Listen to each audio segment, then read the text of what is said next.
Baik, bismillahirrahmanirrahim. Assalamualaikum warahmatullahi wabarakatuh. Apa kabarnya Soifila sekalian? Nah, alhamdulillah hari ini kita dipertemukan kembali dalam episode yang kesekian dalam obrolan bermanfaat kali ini. Insya Allah sudah hadir bersama saya ada Kang Sigit. Alhamdulillah. Bagaimana kabarnya, Kang? Alhamdulillah. Bagaimana kabar Kang Wahid? Alhamdulillah, sehat juga, Kang. Nah, lagi sibuk apa nih akhir-akhir ini, Kang? Masya Allah, alhamdulillah sekarang sedang menjadi santri karya ya. Aduh, Masya Allah. Dari unit Baitul Quran Darut Tauhid. Siap. Nah, jadi sedikit informasi bahwa Kang Sigit ini adalah salah satu pembimbing atau gimana, Ustaz? Di ya, Baitul salah Quran? satu pembimbing, pembimbing, salah satu santri dan pembimbing di Baitul Quran, Masya Allah. Nah, karena di sini yang duduk bersama kita adalah Kang Sigit dari Baitul Quran, pembahasan kita kali ini tidak akan jauh terkait dengan Al-Quran. Tentang apa sih? Nah, hari ini kita akan membahas tentang keutamaan membaca Al-Quran nih, Kang. Nah, kalau biasanya kita melakukan amalan itu kan biasanya ada ganjarannya, Kang ya. Misalkan bersodakoh, nanti sama Allah dibalas apa itu. Nah, kali ini kita akan sedikit sharing terkait dengan keutamaan baca Quran. Kira-kira orang yang membaca Quran tuh akan dapat apa aja, kemudian halangannya apa dan lain sebagainya. Nah, untuk pembahasan yang pertama, yang diskusi yang pertama, kira-kira nih yang akan didapatkan seseorang ketika dia sering baca Quran tuh apa, Kang? Masya Allah. Izin dibuka dulu ya. Siap, Bismillahirrahmanirrahim. Assalamualaikum warahmatullahi wabarakatuh. Alhamdulillah, Allahumma salli ala Sayyidina Muhammad wa ala ali Sayyidina Muhammad.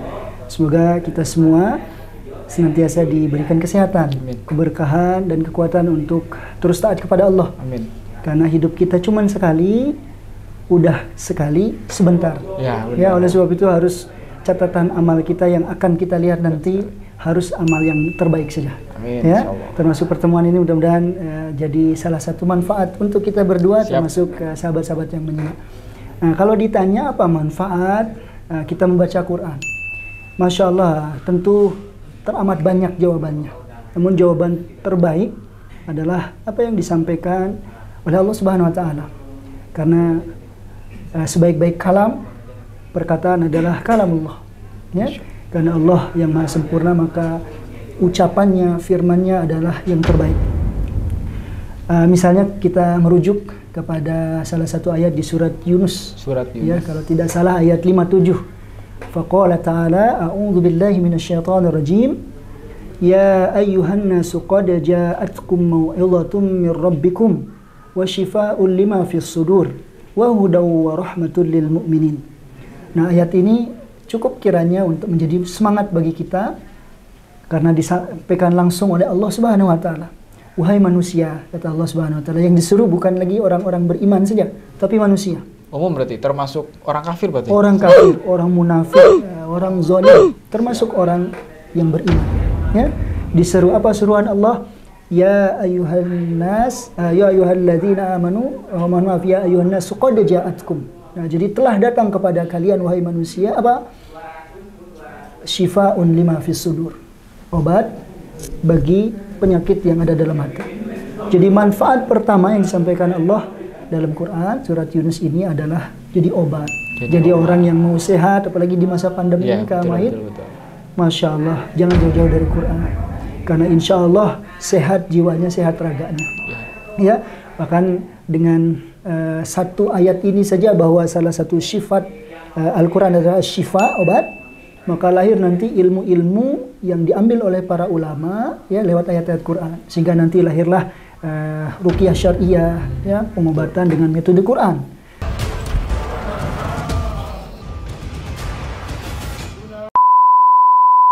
Dan yang diobati lewat Al-Quran ini bukan hanya penyakit ruhiyah, ya, tetapi juga penyakit fisik. Contohnya yang terjadi zaman Rasul SAW, ada seorang kepala suku yang tersengat binatang berbisa, ada yang bilang kalajengking dan seterusnya, sampai akhirnya didatangkan seluruh tabib, namun tidak sembuh.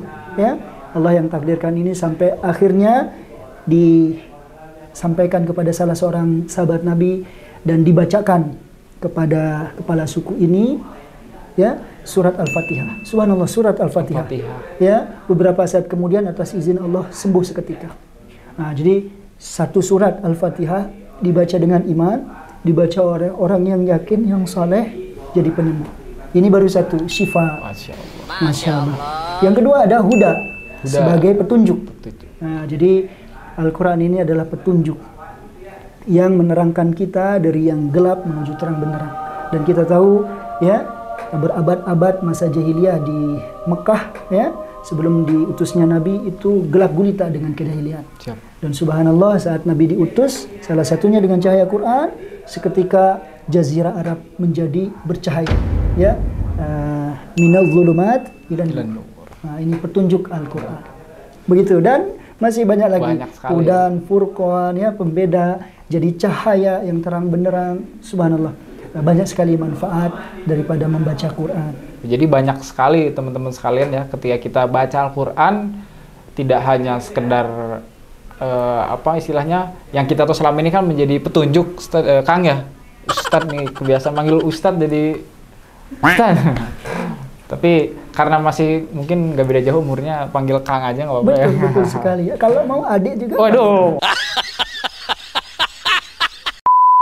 Kayaknya lebih mudah. Malu saya panggil adik. Nah, jadi tadi kata Kang Sigit bahwa yang pertama adalah sebagai obat, Kang ya. Kita mungkin sering melihat di televisi juga gitu ya, bagaimana ada orang yang minum air doa misalkan, Kang ya, itu bisa sembuh gitu. Itu mungkin salah satu, Kang ya.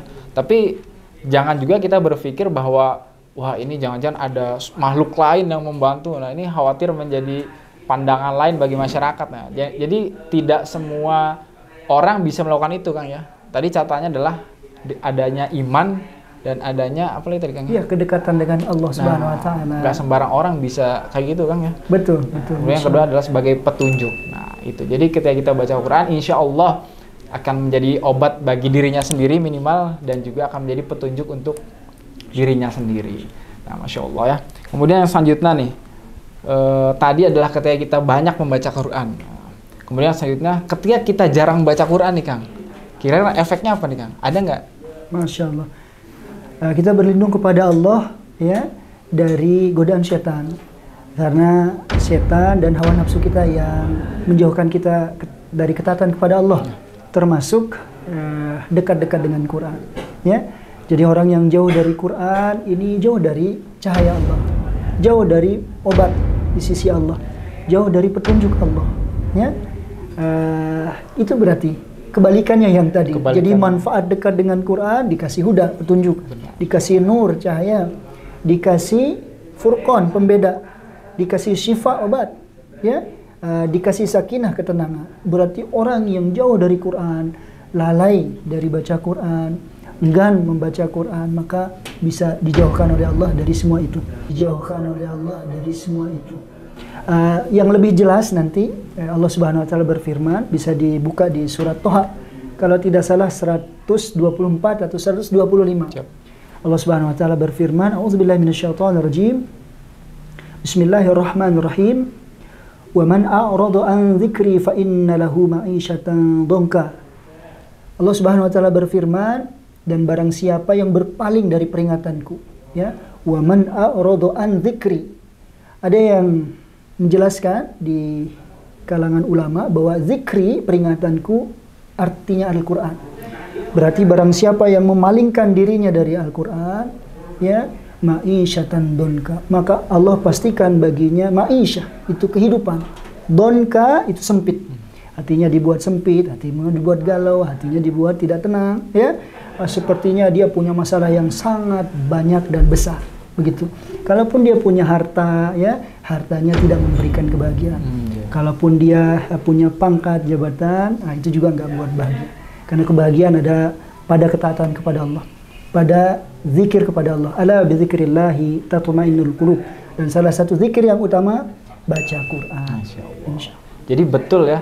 Kalau dulu saya zaman kuliah nih, Kang, pernah dengar atau pernah baca kalau nggak salah dulu, ketika kita sedang galau nih atau lagi hatinya nggak tenang, salah satu obatnya dengan banyak baca Quran. Berarti itu betul, Kang ya? Betul sekali, Masya Allah.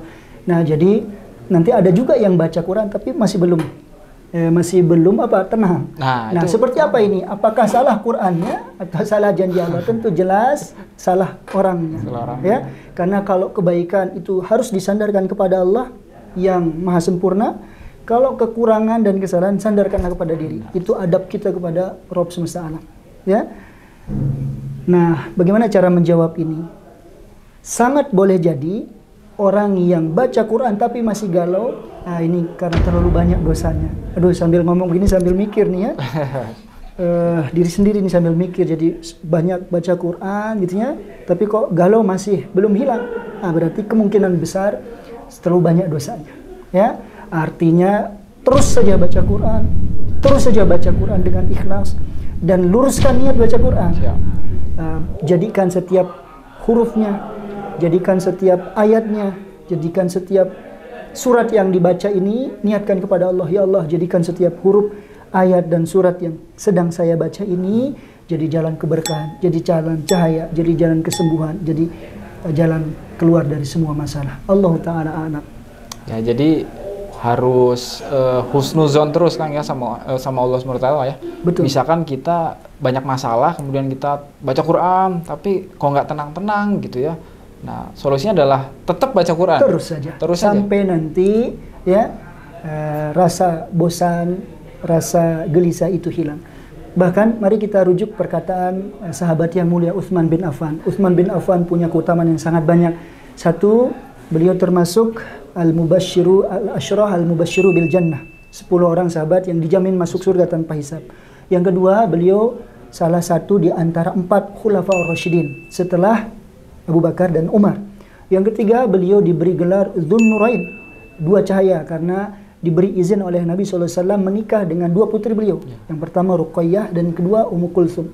Yang selanjutnya keutamaan Utsman bin Affan adalah beliau diberi sifat malu yang sangat tinggi sekali. Bahkan malaikat, kata Nabi SAW, malu kepada Utsman. Subhanallah.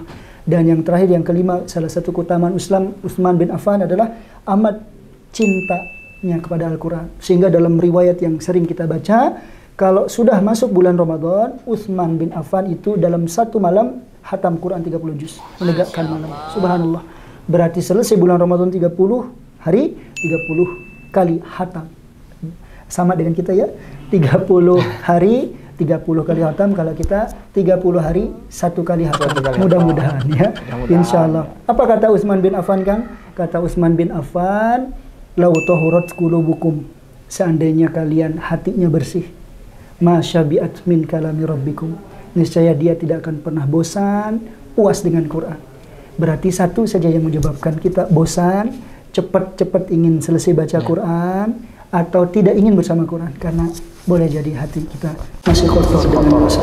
Nauzubillah. Nah, kemudian selanjutnya nih, berarti tadi adalah boleh jadi dengan banyaknya dosa dalam diri kita itu mempengaruhi kuantitas kita membaca Quran, Kang ya.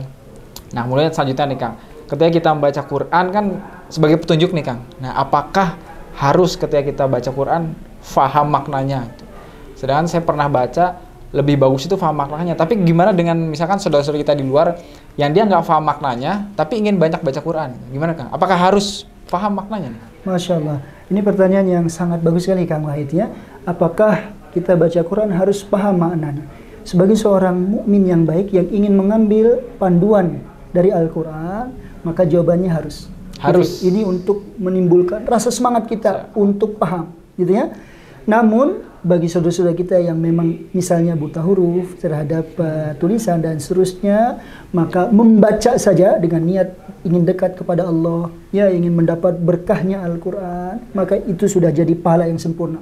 Membaca Quran, huruf-huruf Arab itu, ya, maka dia dapat setiap satu hurufnya 10 kebaikan. Gitu ya? Siap. Nah, oleh sebab itu bagaimana cara untuk memahami Quran dengan mudah?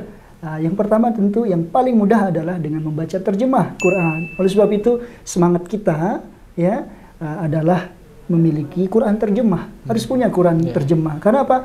Boleh jadi hari ini kita diberikan masalah atau diuji oleh Allah dengan suatu masalah. Tapi sebenarnya siang tadi kita juga diberikan solusinya terhadap masalah yang kita alami. Tapi karena ayat yang kita baca tidak kita pahami sama sekali, ya lewat saja. Gitu. Jadi hudannya itu hanya dapat pahala dan berkahnya, tapi hudan untuk menyelesaikan solusinya kita tidak dapat. Gitu ya. Jadi tetap bisa yang paling mudah baca terjemahan, bisa terjemahan Depak atau terjemahan para ulama. Yang kedua, untuk memahami Quran yang lebih dalam lagi tentu belajarlah bahasa Arab. Surat Yusuf ayat 2, ya. Inna nahnu nazzalna dzikra wa inna lahu lahafizun. Mohon maaf, inna anzalnahu Qur'anan Arabiyyan la'allakum ta'qilun. Sesungguhnya kami yang telah menurunkan Quran dalam bahasa Arab supaya kalian tahu. Nah, jadi mumpung masih muda nih ya, nah, haruslah belajar bahasa Arab. Jangan cuman belajar tuh. Uhibbuki fillah gitu ya. Jadi belajar supaya apalnya itu doang. Itu doang ya, atau na'am dan la. Na'am, la, fahimna. Iya. Seperti itu Kang. Jadi Allah mudahkan semuanya sudah lewat Quran turun terjemah. Kalau kita yang muda belajarlah bahasa Arab sebagai bentuk kecintaan kepada Islam, kepada Al-Quran Al-Karim. Seandainya pun ada saudara kita yang mencukupkan diri baca Quran karena memang keterbatasan ilmu, waktu dan seterusnya, itu pun insya Allah sudah jadi kebaikan yang berpahala melimpah. Allah Ta'ala alam. Masya Allah. Jadi memang lebih baiknya kalau kita paham maknanya Kang ya. Betul, itu yang lebih baik. Jadi mungkin kalau hari ini kita dan Soifillah sekalian baca Quran hanya sekedar baca, misalkan target sehari 1 juz atau mungkin lebih. Nah, mungkin bisa mulai hari ini kita coba baca Quran juga terjemahnya ya. Siapa tahu tepat hari itu ketika kita sedang dapat masalah. Nah, ketika kita baca terjemah, di situ juga Allah berikan petunjuk Kang yang diterjemah. Wah, Masya Allah sesuai banget nih sama kegalauanku misalkan. Nah, boleh jadi ya Allah. Nah, nampaknya seru banget nih ya pembahasan tentang keutamaan baca Quran ini. Boleh jadi nanti kita akan sambung di episode selanjutnya nih Kang. Terima kasih kepada Kang Sigit yang sudah memberikan pengetahuannya kepada kita semua. Semoga bermanfaat. Terima kasih juga buat teman-teman sekalian yang sudah nonton acara ini. Terima kasih sudah menonton. Yang belum subscribe silahkan subscribe channel ini. Yang suka dengan video ini silahkan tekan tombol like. Yang tidak suka ya udah nggak apa-apa. Jangan lupa bagikan. Terima kasih pada Kang Sigit sekali lagi. Barakallahu. Terima kasih sekali lagi. Assalamualaikum warahmatullahi wabarakatuh. Waalaikumsalam warahmatullahi wabarakatuh.